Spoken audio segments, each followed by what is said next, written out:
Hey guys, welcome to the Mom Show. I'm your host, Courtney Doyle, and this is a place I am giving you permission to not have it all together. You heard that right. Masquerade of Motherhood is officially the Mom Show.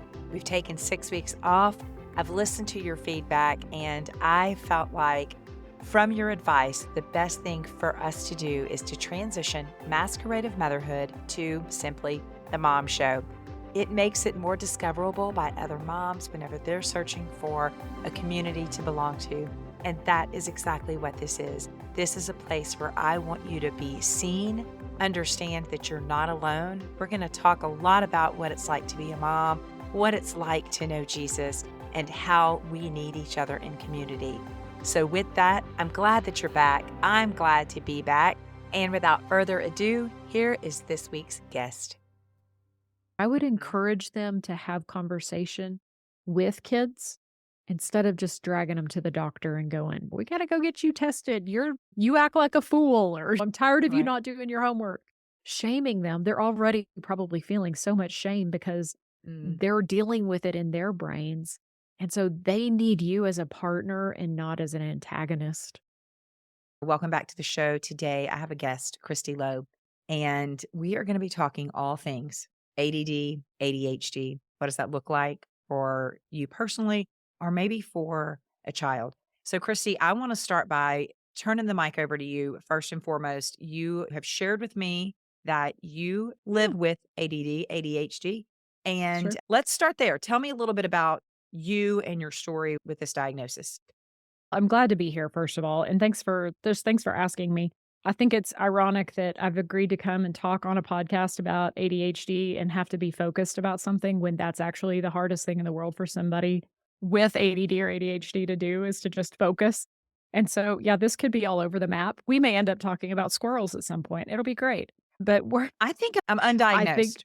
there are a lot of us. I wondered if you were. I wasn't going to ask you that. That's not exactly I'm totally somebody. undiagnosed. So this could definitely this could be I like the mean, longest podcast ever because we've it squirreled into totally. many directions.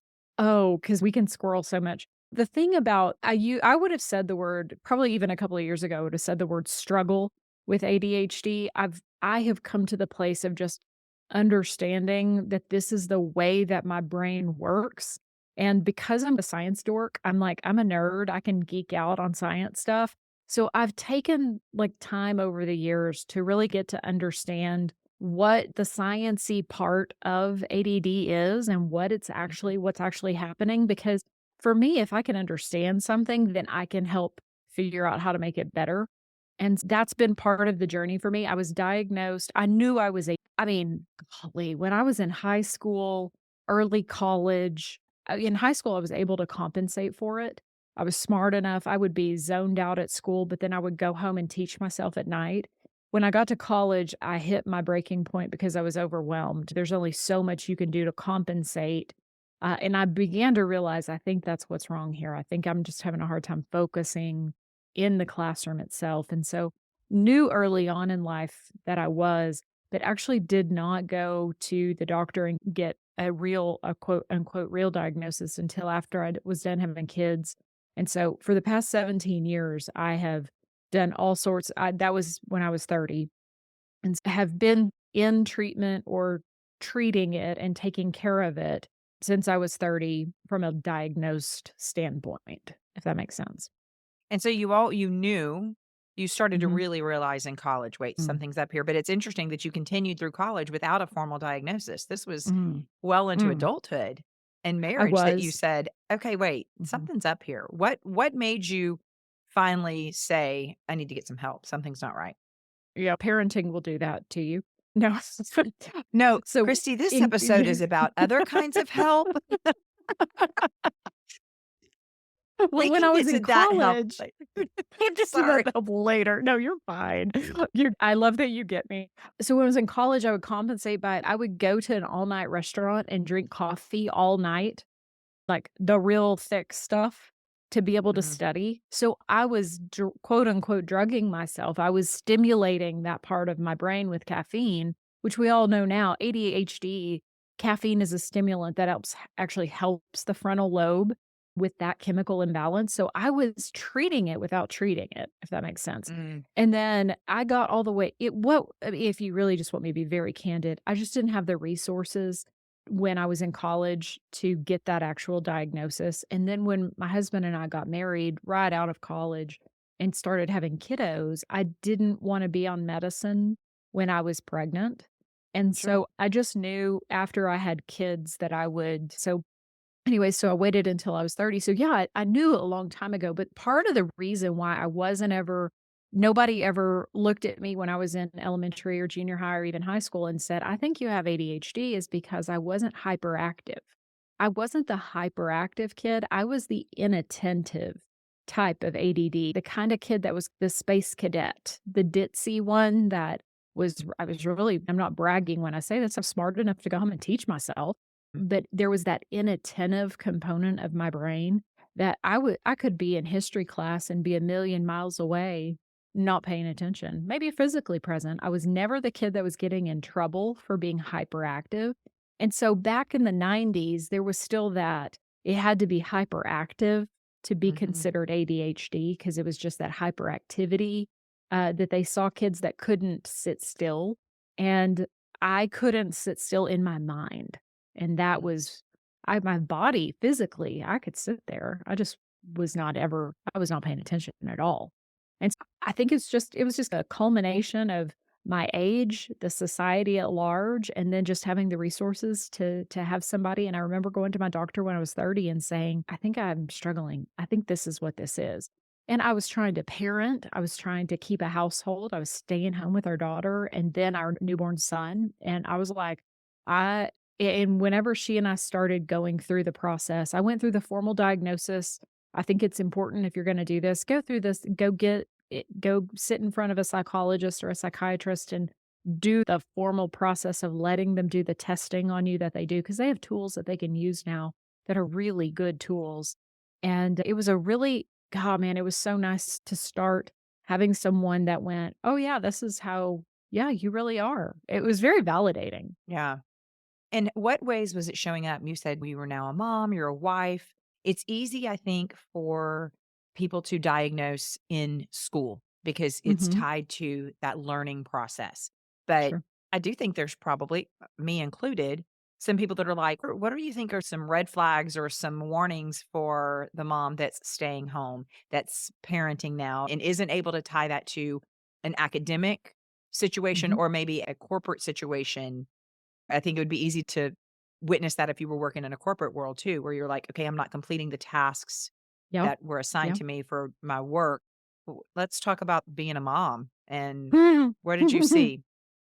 What I can see now in myself, especially if I've missed a couple of days of taking my medicine, because there are people who think that you should go the homeopathic way or just dietary. I do work with a doctor, so I do take medicine. Okay. Mhm, But if I've had a couple of days where maybe I've missed a couple of doses or I haven't taken my medicine, my family jokes and they'll be like, "Oh, mom didn't take her medicine this morning." Because mhm, there's something about what'll happen a lot of times in an ADHD brain is you have a ton of things to get done, and when you have a really long to-do list, your brain actually just shuts down in the overwhelm. You won't do anything. Nothing. mhm, You will have a you'll have a laundry will be, like, coming out of your laundry room, like, out of a horror movie, okay? Dishes can be completely piled up, and there is crap all over your kitchen table. Excuse my language, but it's mhm. everywhere. And because you're just in overwhelm of everything that needs to be done, you don't do anything. That's one of my first signs that my and that was what our life was looking like a lot there.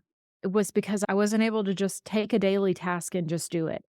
And part of the reason for that is and I don't wanna go too deep into science or get too dorked out on everything going on in an ADHD brain, but in the ADHD brain, you actually view things as equal, okay? And I'm not talking about, like, crisis. So, I'm not talking about the stove is on fire, like, your dinner is on fire on the stove. I'm not talking about that. But if I have laundry and I have and I've got a couple of things to do with work. I work from home, and I've got kids that need this, but I also need to plan our vacation, Okay, which, I mean, come on, let's be real. Planning vacation is like my jam. I would like to do research on planning my vacation any day over doing laundry and that thing. But Right. if you look at those things, what is more important? Helping my kiddo with a project, doing laundry, those things, or planning vacation? In the ADHD brain, we tend to weigh things equally. And I will choose to go down that rabbit hole of trying to plan my vacation instead of doing the laundry. Mm. And because in my mind, they seem like they're equals. And so if Mhm. you take that into a kiddo's brain, so I know a lot of your listeners are probably going to have kiddos that are struggling with ADHD. Kids see everything, they see things weighted equally. So they have a hard time. It's called executive function. That's the Yeah. fancy term for it, is deciding what is priority and what's most important for you to do. And often we just can't decide what is the most important thing to do. So if you are the mom of an ADD person, either son or daughter, does not matter, you're going to help them figure out how to prioritize things. That is one of the hardest things for an ADHD person to do. And I could see that was a huge red flag for me before my diagnosis. And even now, I can still see it now. Now I've had 17 years of knowing what it was and now trying to discipline myself. And I don't, of course, I want to do the vacation planning, but now I'll usually go start a load of laundry before I go get on the internet. That's interesting, and I think that, like, what you were saying is that whenever you hit that overwhelm state, Mhm. instead of Yeah, doing anything, you do nothing. And nothing. so, would I be fair in saying that when maybe we're talking about a teenager or even younger, that would be some red flags that you can witness? I think sometimes you've got a teenager that you label as lazy Yeah. or they don't care, and Mhm. it's really none of that. It's that their brain, their executive function, like you just said, is not working properly, and they're in a state of overwhelm, and overwhelm Yes. equals shutdown. Yes, absolutely. The best thing that I've figured out for me whenever I've hit overwhelm in that, and don't laugh, but taking a 15-minute nap will change a girl's world. You come up with what you start to realize, and I don't know if you how far you wanna go there, but with a person with ADHD or ADD taking a nap, any kind of a dopamine hack, have you heard of dopamine hacking? Okay, dopamine is the chemical in your brain that its job is motivation. Okay, that's if you just wanna take it down to its basic level, dopamine's job is motivation. A lot of ADHD kids, whenever or myself included, when we get into that overwhelm, we need a dopamine hack. So for Mhm. us to get a kind of a reset to get that quote unquote motivation, we need some dopamine to get into that brain. And the way we can do it is by exercise. The best thing for ADHD kids is to be able to jump on their trampoline, ride their bike, play on the swing set, gymnastics, soccer, anything that's movement. Those are dopamine hacks. Self-care activities. You take a shower. It kind of resets, how you feel better when you take a Mhm. shower? Yeah. Yeah, you're like, Yeah. "Oh, okay. All right, I'm better." That's why. It's like dopamine got Mhm. released. Oh, okay. Naps do the same thing. If I can close my eyes for 15 minutes, I'll wake up and be like, "Okay, I can do this." And now I've got Mm. focus. I think that I read somewhere that an hour of jumping and playing, like either on the trampoline or riding bicycle, playing like hard kid physical activity can give you enough dopamine for the equivalent of about 2 or 3 hours worth of focus and concentration. So that's how important it is for us to get dopamine into our brains. And so when we're sitting and watching TV or we're letting our kids be on our screens, and I am not judging because we all let our kids do on screen play and do that kind of thing. But when they do that, they're not getting that dopamine that they need for that motivation to be able to focus. So Mhm. Well, dopamine and I hacking and is where it's at. I think you see some of that also in teenagers that they start finding alternative ways to get the dopamine, Yeah. a quick Hmm. hit, and maybe it's not through because they ran out and jumped on a trampoline because they're 15 now and they're not doing that, but somebody offered them a substance, and then that Hmm. substance creates that dopamine surge, Absolutely. and then they become dependent, on a substance for the dopamine surge. It's like Yes. what you were saying in college, you became dependent on these high Oh, yeah. amounts of caffeine Oh, through the yeah. night to get you through. Before I have to tell you this, before I got like the official diagnosis and and we began my first course of treatment, I could go to Starbucks twice a day and get their really tall, like the venti hot coffees, like espressos. I could drink Mhm. 2 of those a day and sleep like a baby at night. Like, no big deal. Interesting. Yeah. Interesting. But look, a venti Starbucks, you get things done. I'm Yeah. guilty. I am guilty. But to be able Let's to drink one shift. at 6 p.m. and then go to bed at Yeah, night, something's that's wrong great. there. Yeah, that is Okay. definitely questionable. I wanna shift because you're not the only Okay. one in your family that Mm-mm. has Um, ADD. So let's talk about that and what that looks like. How did you know? I guess you knew because you experience it. Yeah. But again, let's go back to now we're talking about one of your kiddos who Mhm. has the same Oh, diagnosis. yes. So my daughter, Meredith, who is now a college kid, she's 20, she's my oldest kiddo. I knew at an I probably knew in junior high that she was there was an inattentive component the way mine is. It was not the hyperactivity thing, and I'm sharing this with her permission, by the way. Mhm. She and I are both really open about it. We don't have anything to hide. I probably knew in junior high, like, there's probably something going on here.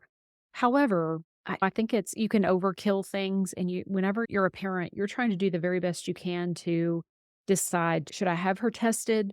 Do I not? I know that it was a blessing for me. I know that so I was able to recognize in junior high, okay, I think this is what's going on.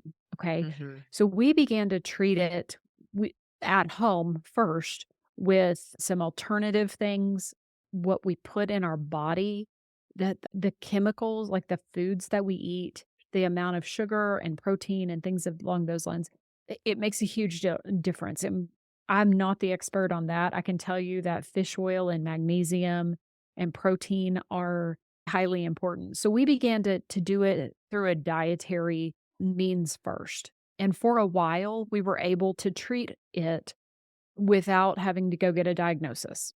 And I'll tell you, there's part of me that really struggled when I saw that she was struggling with it because I was like, "Oh, that's me. I'm the reason she has that." And I don't know if any other mom out there has had that moment where they went, "I'm the reason she's that way." Because Mhm. my husband is very not ADD. He is highly organized, very self-motivated, very efficient. He's just not that's not the way his brain is wired, and so I knew it was because of me, and there's something whenever we feel like there's something wrong with us, I think at times we can feel shame for things because Mhm. we're the reason why our kids are struggling. That's hard. Mm. When we got into early high school, like I said, she's a smart kid. We're doing fine without medicine, but there came a point where we were not okay without medicine. And so we made an appointment with the psychologist. It did the formal testing. And yeah, I mean, it was very clear based on what the psychologist had did and discovered that, yeah, she's definitely was some ADD also. And so we have gone now the medicine route. I've done it both ways with her, and so as a parent having to deal with her as an ADHD kid, knowing what it's like, knowing what's going on in her brain, I think has been helpful to a certain extent. I've had to deal with it in my end because I can't remember what I had for breakfast sometimes, and so I'm an ADHD kid myself, and so we're all on this journey together, but I think that the thing about with kiddos and what you're trying to get them to understand is there's not something wrong with you. I think a lot of kids can struggle with the shame or that label of being an ADD kid, Oh, and, yeah. oh, and so we've tried very hard in our house to reframe it from, this isn't a bad thing, this is actually a superpower. There's a lot of Mhm. things about the ADHD brain that are so creative. Oh my gosh, so creative. A lot of ADD kids are just extremely intelligent, but have the difficulty in sorting through all of the thoughts that are going through their head. Mhm. Mm. Yeah, that's a great point. We also have one of our sons that was diagnosed, I'd say it was probably 4th grade, and he did have the hyperactivity component Mhm. attached to it. But the intelligence was off the charts. Yeah. And so it didn't make sense how I remember sitting in meetings in junior high with the teachers looking at me saying, "He doesn't belong in my class," because he was in just an academic class. He's too Mhm. smart for this class. So now he's bored. Mm. So now Mhm.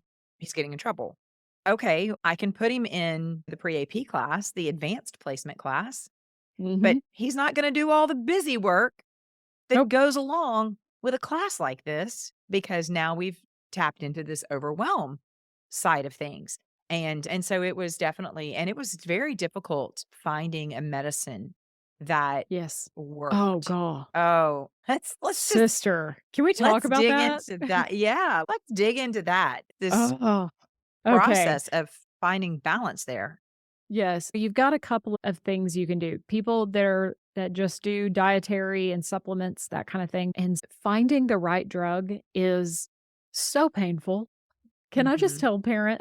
Yeah, I have a friend of mine who has recently been going through this with her daughter, and the thing I told her privately, I've met with her and her daughter together.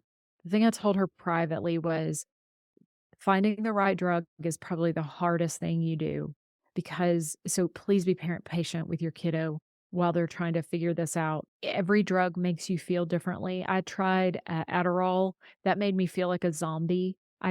Oh God, I felt like such a Mhm. zombie. And it took away all emotion. I was just a human robot, for lack of a better word.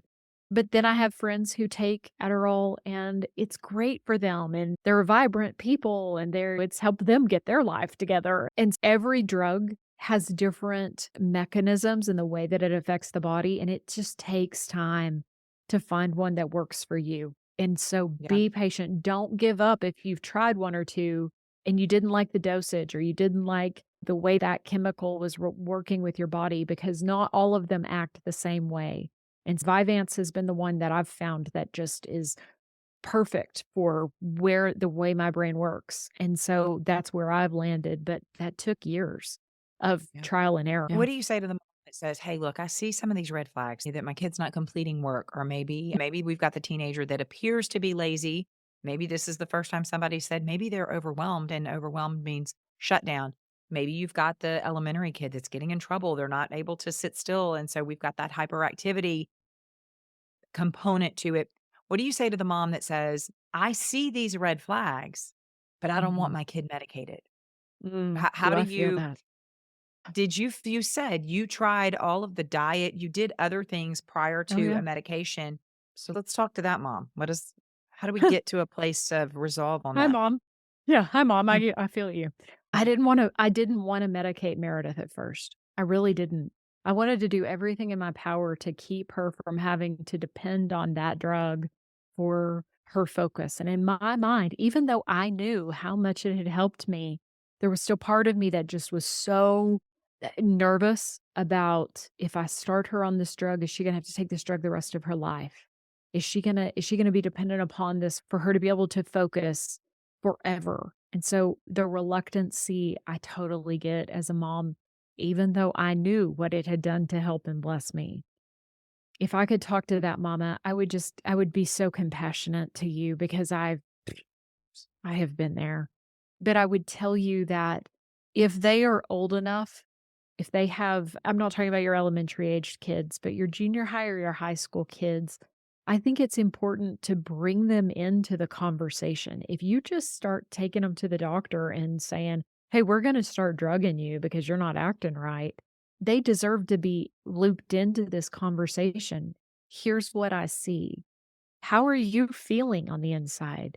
Are you overwhelmed? I remember when I went to Meredith and I said, "What do you think about us having you tested for this?" And yet just the relief because she was like, "Oh my gosh, you see this too. Oh, mm, you get this too." So I think it's important for us to bring our kids in an age appropriate way into the conversation because this is their life and their body. This is as a parent, you're doing what we think is best for them, but we've also got to keep in mind that they need some buy-in on this. They need to understand what's going on with their bodies. And so when we did this with Meredith, I think she was 16 when we started this process. And so we were able to sit and talk to her and say, okay, this is what this looks like. This is what the testing looks like. This is what the medicine would. Do you think that this would help you? And by that point, she had already figured out that there was something not neurotypical going on in her brain too.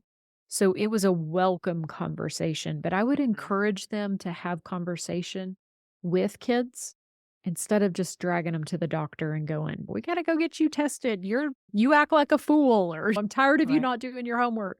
Shaming them. They're already probably feeling so much shame because Mm, they're dealing with it in their brains, and so they need you as a partner and not as an antagonist. that's good. And they're seeing it if they're sitting next to your husband in class. If they're Yes. sitting next to the kid Yes. in class that's organized and has it all together, and I would venture to say, experiencing this with my own child, they can typically get through elementary school. An Yep. ADD brain is going to get Yep. through elementary school, probably doing really well. Yeah. It's that ADD that that portion of it that maybe is gonna start really showing its ugly head in the junior high and the high school, and I think that a red flag, and correct me if I'm wrong because you experienced this personally, would be a drastic shift in grades. If you've got an Yes. elementary kid that has Yeah. easily made A's and B's, and now you've got Mhm. a junior high kid and you are seeing the attempt, you're Yeah. witnessing the effort, and you're watching the overwhelm, and now their grades are just completely dropping, it's because Yeah. now they no longer can function with that level of expectation with Yes. what they're dealing with internally. And so I totally agree with you. And if you are going to consider medication when they are that age, it's nice to be able to have those. It was so nice in junior high for my son to be able to say, that makes me feel crazy, or Yeah. that makes me not want to eat, or and be able to communicate and verbalize. And I think Yes. it's a much easier to diagnose in younger when they are hyperactive because it's Right. the But the hyperactivity that throws all the yes, warning signals to everybody it's versus the other. yeah. Yeah, it's the internal kids that are inattentive. That's and they've done so much research on there's so many different, like, varieties and veins of it now, and so learning about that has been so helpful because you're like, oh, that makes so much sense," and I didn't know Mhm. that a a lot of the times ADD is caused by trauma, and so if you have a kiddo that's experienced some sort of a trauma in their life, a lot of times that's gonna cause a dysregulation of dopamine in their brains.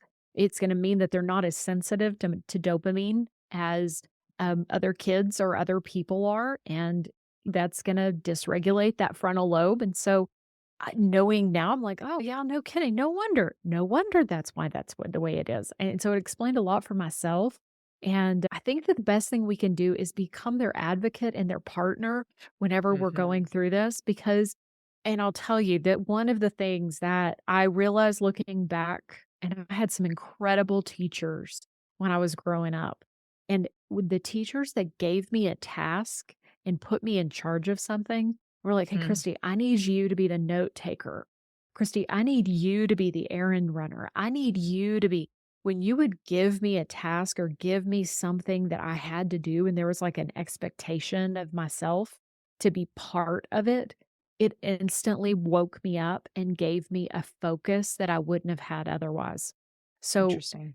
I know, and isn't that funny? And I can see it Mhm. now, like some of those teachers that really were blessing me, probably didn't have any idea what they were doing, but giving me a task of something whenever one of the things with an ADHD brain that I think is a dopamine hack is when you give them a deadline or a reward, when there is an expectation that they will be in attendance or that they will complete the job, you've set a level of expectation before them, which actually turns the dopamine on because they don't wanna let you down.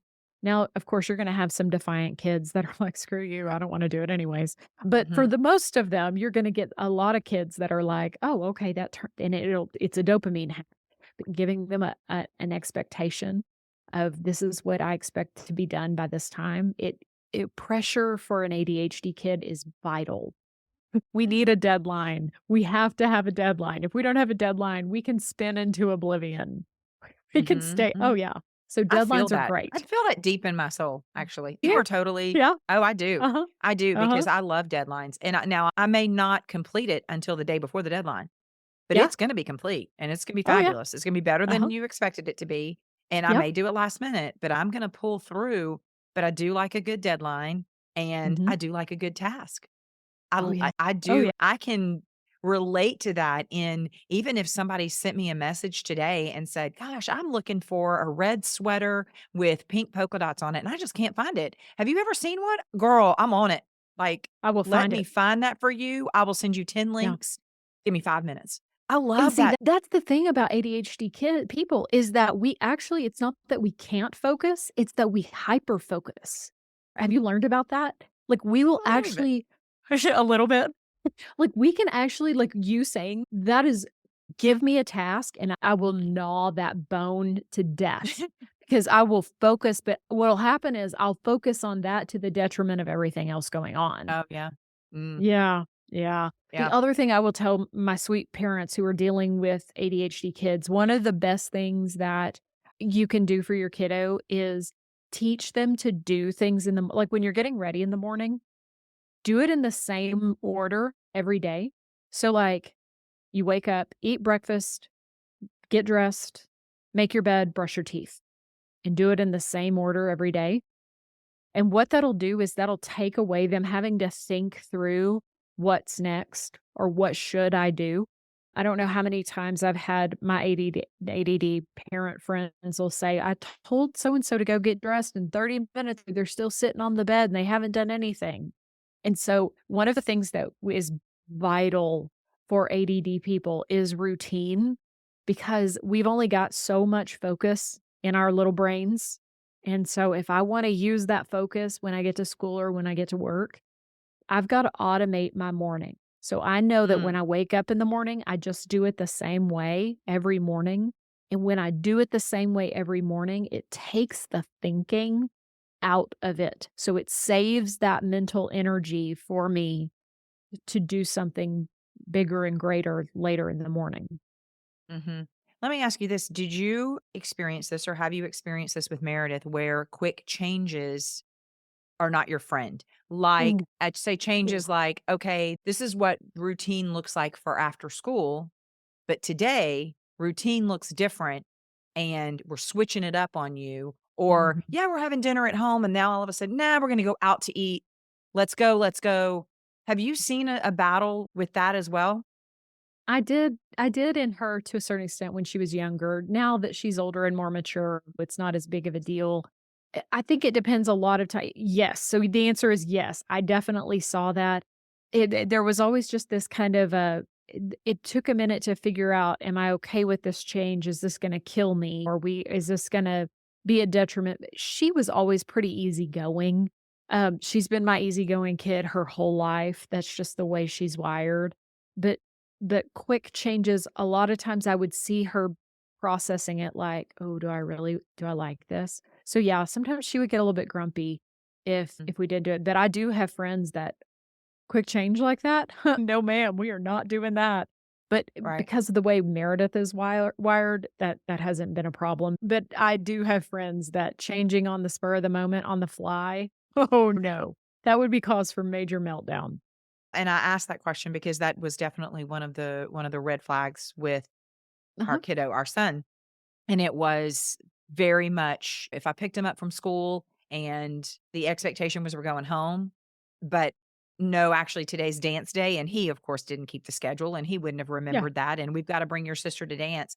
Oh my goodness. There were days Yeah. that just set him into a whole other galaxy of Yes. emotions Yes. because that's Yes. not what he had anticipated or expected to have happen, and now we've flipped it, and that's really hard for the mom that's listening, maybe that you have multiple kids, like in our case, where our family is chaotic. It's Yeah. chaotic, things change really quickly, things happen quickly, "Oh, we've gotta drop everything and we've gotta go do this or that," and so we could not be in complete control of every situation and in every circumstance, and so I feel for him now he's 25, and so now, of course, Yeah. it's better conversations. But I feel for Sure. him looking back at 12-year-old him when it was just, look, hey, this is chaos and we've got to hurry up and we've got to all get in the car because this is what we're doing, or we've Yes. changed the situation. Poor Love, his brain had to constantly be like, Oh, yeah. just, I'm Well, just and going to they're go to my room already and play video games, is what he would yeah, do. He would overwhelmed isolate. shutdown. Yeah, overwhelm, shutdown. Exactly. Mhm. Mhm. I want to jump in because you did already start speaking about some tools and practices like automate the morning. That is just that's genius. I love that advice to savor the energy that their brain needs. So that was a great tool. You talk about an analogy of trains on a track. Mhm. Yeah. Let's talk about that and then go ahead and let's jump into what are some other tools that would be helpful for Okay. us, whether it's our personal struggle with ADD that is Yeah. undiagnosed or our children? Yeah. I've shared with Courtney before that I see ADHD as like trains on a track. And the neuro, if you haven't ever heard it called neurotypical, that just means that your brain works and the chemicals work the way that it should for the most part. And so in the neurotypical brain, it's one train on one track, meaning one thought getting to your mouth at a time. Okay. So from your brain to your mouth, trying to come out. Okay.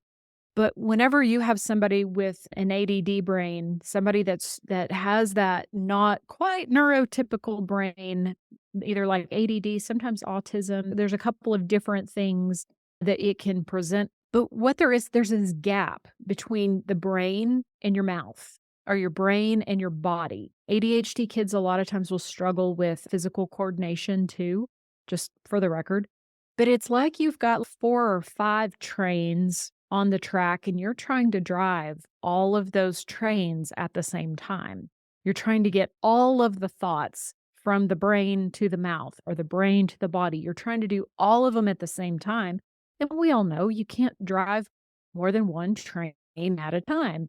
And so Right. what happens is you're scattered because your brain has all of these thoughts going at the same direction and you can't pick one to get into the station first. And so whenever somebody gave me that, and I didn't come up with that myself, somebody shared that analogy with me. It was very helpful because it actually, even as I've been sitting here and the cat was walking around, and then she started trying to eat on the paper, and I'm talking to you, all of this is happening. Okay. And I'm Right. thirsty. And I have to choose to focus on you and focus Mhm. on our conversation and not worry about the cat being on the desk or so if that gives you that, but I've had 17 years to start working through how do I deal with this? How do I handle Yeah. this? So if you're that mom and you're listening to this and you're like, "Oh my gosh, that's me." I first I feel for you. But one of the things I think we need to do is we need to start educating ourselves. That's the very first thing you can do. That's the best thing you can do. If you're not super, don't know where to start, do not laugh at me. But I would put in hashtag ADHD on TikTok or Instagram Reels or on Facebook and just start watching videos. And there are these people who put out content. They share what the signs of ADD are and they share about some of the ways to overcome it. And some of it's simple stuff that's set an alarm on your phone to take your meds. Yeah. I told my daughter that. And she was like, "Oh my gosh, I'd never thought about doing that." I was like, "Oh, kid, set an alarm." So Yeah. every day, if I haven't taken my medicine by 9 a.m., there's an alarm that goes off that says, "Have you Mhm. taken your medicine yet?" But when you start to educate yourself, you start to realize some of the other ways that maybe ADHD has been affecting you and you just didn't know it. I remember I found this video, and I'm not endorsing this kid, but it was on Facebook. But I saw a video of his, and he was talking about how there's this delay between when an ADHD brain hears something and when they actually process what they've heard. Mhm. And a lot of times, one of the signs of an ADHD person is they will say, "Huh?" or "What?" Like they didn't hear you at Mm. first. Okay. Apparently, there's some delay between hearing and processing in the ADHD brain that's longer than other people who don't have ADHD. And for a long time, my husband thought I was deaf. And I was like, apparently I'm not deaf. I just struggle to process between the ears and the brain a little bit slower than other people. And I learned that on TikTok or whatever it was, wherever it was I saw his little video. But educating yourself has been so helpful. The other thing we We have talked so a many more little. tools, not to Oh, interrupt you, but no, so many opportunities compared to yeah. even where we were with our Oh, yeah. 25-year-old. And it was Yes. when he was younger, it was something's not right. And I only knew something wasn't right because I was able to compare him to the other children in my home. He was kiddo number 2, Yes. and then we had Hmm. kiddo number 3, and it was like, "Okay, what is happening right now?" Because I could tell he was behaving differently than them, but he wasn't bad. Bad wasn't the thing, but No. difficult. I read all the books, all the Uh strong-willed huh. books. What is Uh going huh. on? And but even like I said, he's 25. Let's take it back 10, 20 years whenever we started seeing this impulsivity from him and these behaviors from him. Even then, it was there's got to be something wrong. It was Yes. there's this it's bad that there's something wrong. It wasn't. No, his brain is just wired differently and maybe requires something different. The example that you just gave is vital because psychologists will also tell you, child psychologists, that when you tell let's say a 5-year-old, tell a 5-year-old, pick up your shoes or pick up your Lego. You should count to 5 before that child processes. So the age of your child, count that many seconds in order for them to process what you've told them. Mm. Okay. So if you tell a 7-year-old, pick up your shoes or pick up that ball, count to 7 because it takes that amount of time for their brain because this is a brain in development and you've given them a task. And then Hmm. you, as an adult, if you say, "Pick up your shoes," I'm gonna pick up my shoes. But what you're Hmm. saying is an ADD brain still needs that time. There's a lag Yes. there, but then there's Yes. this expectation of do it immediately, do it immediately. I am so guilty of Yes. telling my kids that.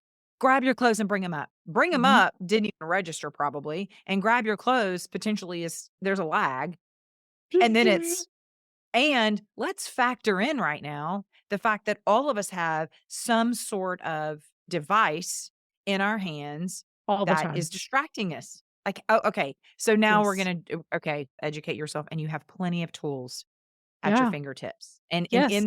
like you said, TikTok, Instagram, there's other Yeah. ways to look into this. I'm still That's learning tool about number myself on one. TikTok. Oh, it's brilliant. It's my favorite way to learn because obviously we love us a short little video because our brains are getting so much less adept at paying attention.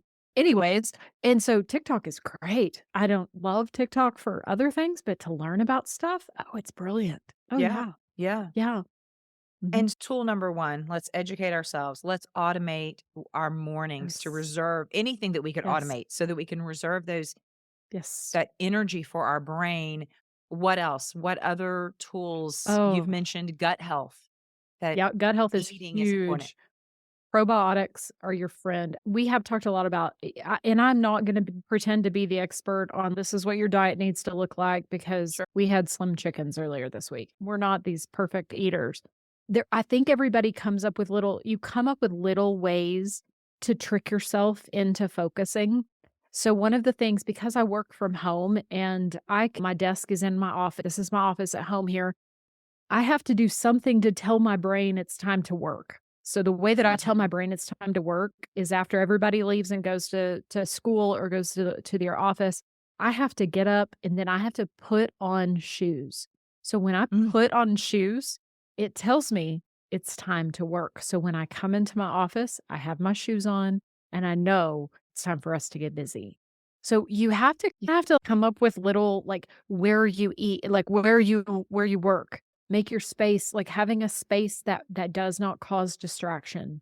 So your kiddo, wherever they're sitting to do their homework or where they have to read, it needs to be something that doesn't cause them to have to think and look at other things and distract themselves.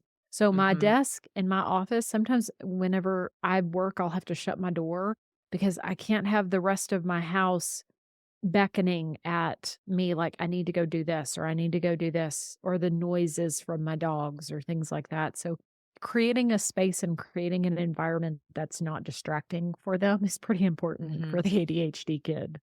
Yeah. We also noticed that whenever our son was younger, the unconventional was good for him.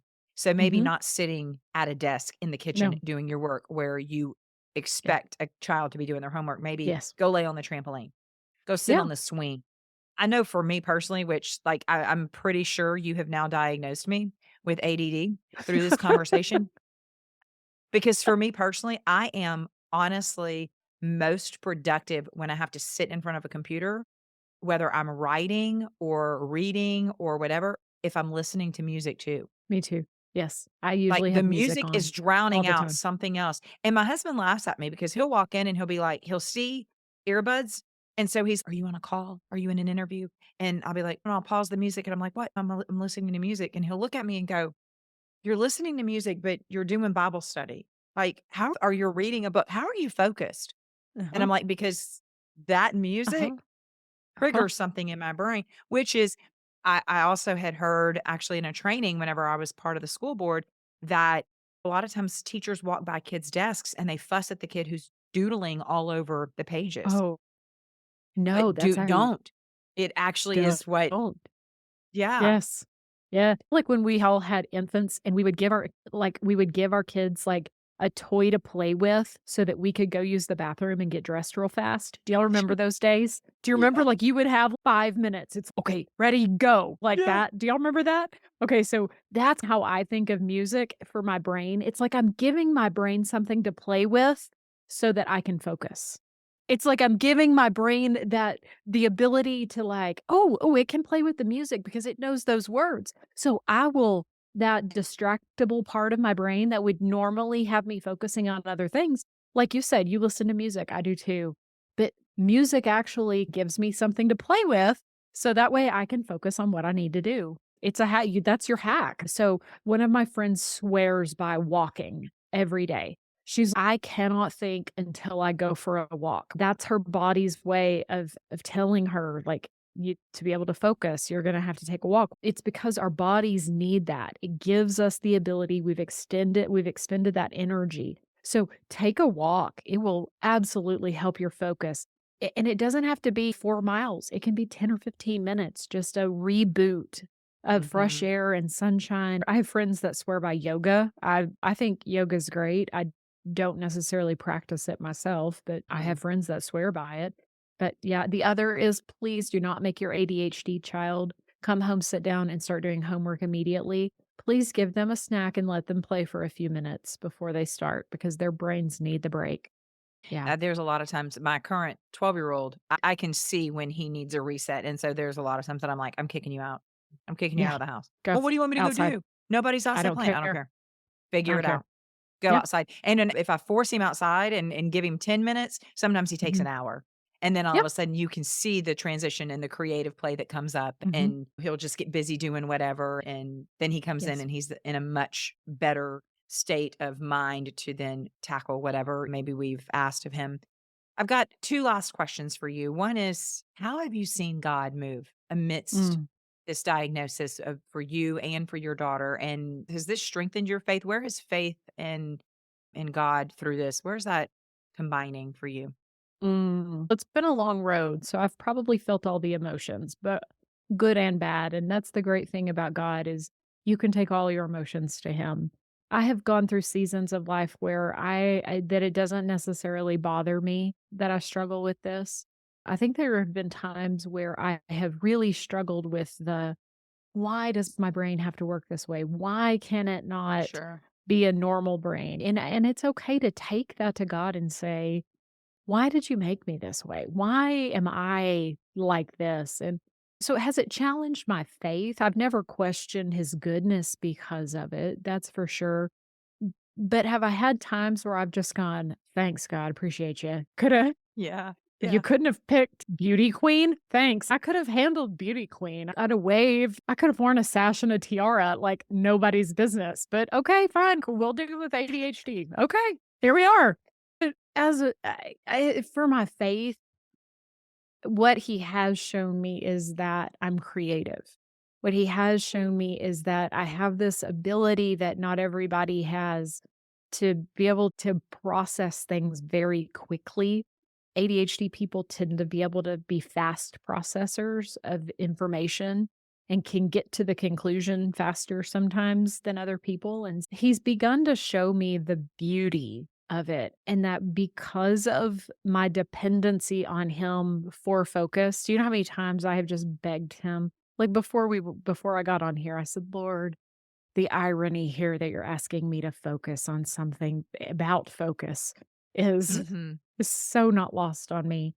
So it's about the dependency on him. Everything goes back to, am I dependent on him? And I've come to be at peace with it because I know that while we're on this side of heaven, we need him. We're going to long for him. We're going to have these gaps or these places in our lives that we're weak. And if I didn't have this, there would be less, I wouldn't have this struggle in my life. I wouldn't be depending on him for so many things. And I feel like if we embrace it as this is the beautiful way he made me, he trusted me to deal with this.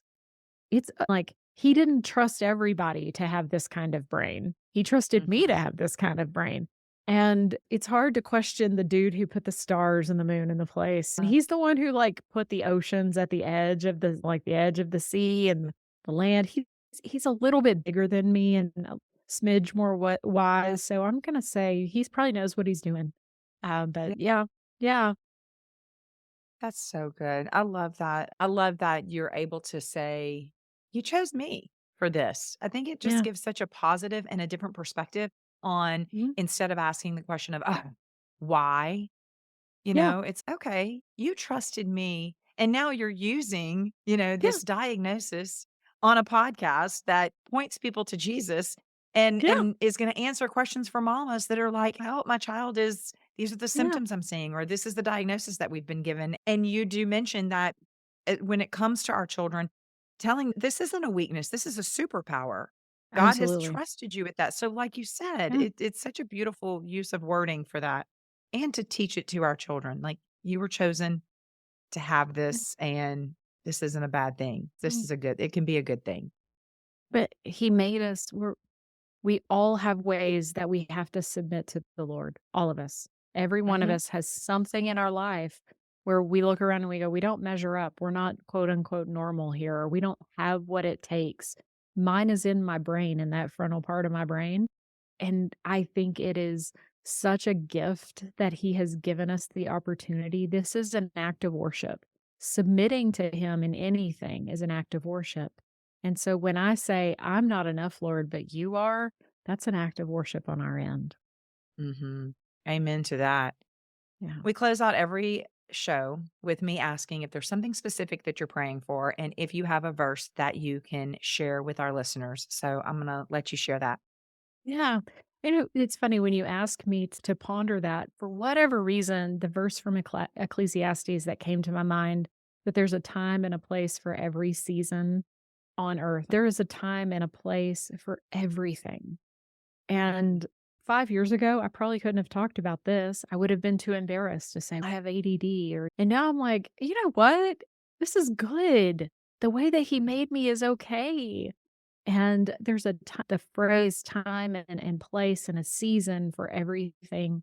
We have these seasons that are coming and going, and we're entering into kind of a new season within our family. We're down to just 3 of us in our house, and my youngest child is just a year away from leaving. And so I think that God is just putting within me right now the shifting of seasons, and he's showing me through like my quiet time and just randomly at times he'll show me how these seasons are changing and that we need different seasons in our life. So I know it really doesn't have a lot to do with ADD or ADHD in the conversation we've had, but that's definitely what he's showing me. And so my prayer right now has been for him to show me where seasons are changing or what season of life we're in, and to learn how to walk with him in it. I'm trying to learn how to walk with God instead of against him or going for a long time, I wrestled with God instead of just walking with Mhm. him.